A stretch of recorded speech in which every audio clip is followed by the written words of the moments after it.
Samuel said to Saul, I am the one the Lord sent to anoint you king over his people Israel, so listen now to the message from the Lord.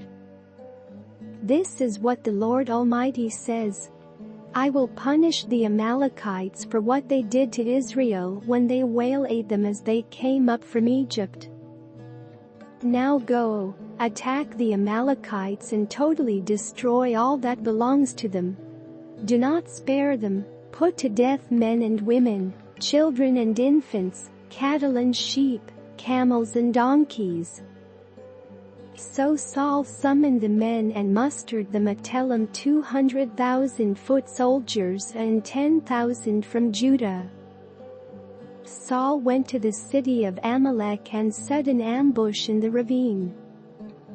Then he said to the Kenites, Go away, leave the Amalekites, so that I do not destroy you along with them, for you showed kindness to all the Israelites when they came up out of Egypt.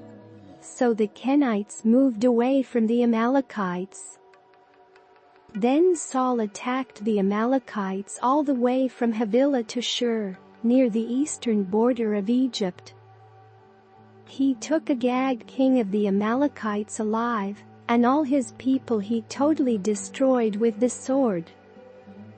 But Saul and the army spared Agag and the best of the sheep and cattle, the fat calves and lambs, everything that was good.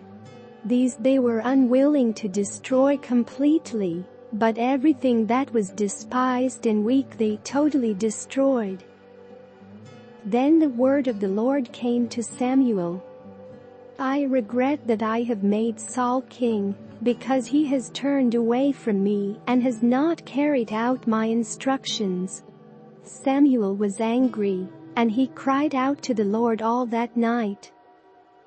Early in the morning Samuel got up and went to meet Saul, but he was told, Saul has gone to Carmel.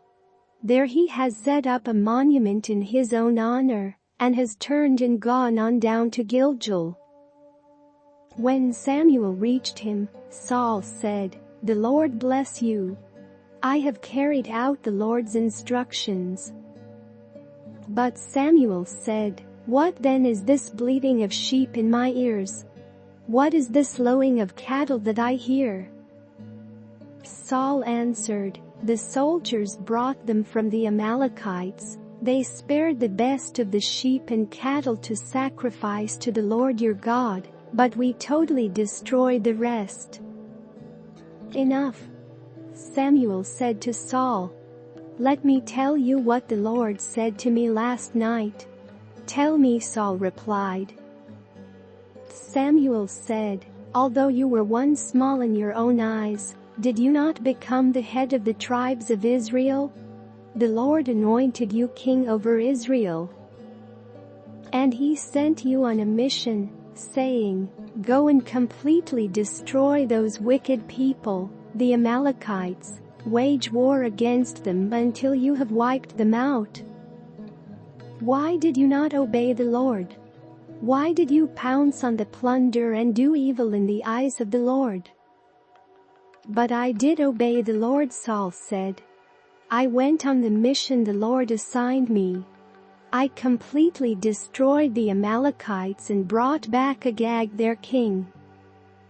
The soldiers took sheep and cattle from the plunder, the best of what was devoted to God, in order to sacrifice them to the Lord your God at Gilgal.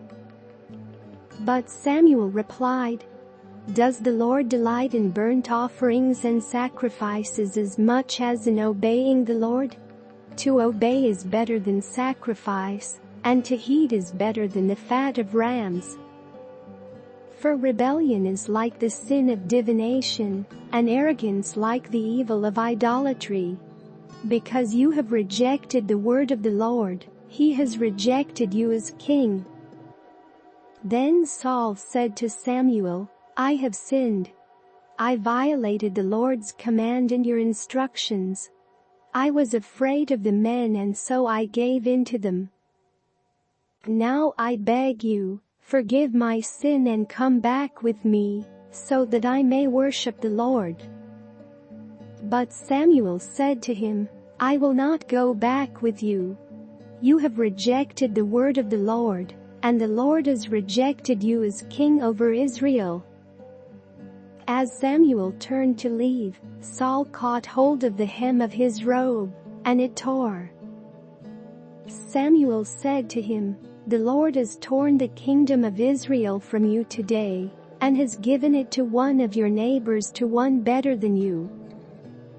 He who is the glory of Israel does not lie or change his mind, for he is not a human being, that he should change his mind.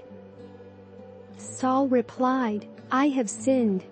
But please honor me before the elders of my people and before Israel. Come back with me, so that I may worship the Lord your God. So Samuel went back with Saul, and Saul worshipped the Lord. Then Samuel said, Bring me Agag, king of the Amalekites. Agag came to him in chains. And he thought, Surely the bitterness of death is past. But Samuel said, As your sword has made women childless, so will your mother be childless among women.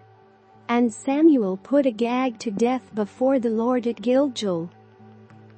Then Samuel left for Ramah, but Saul went up to his home in Gibeah of Saul.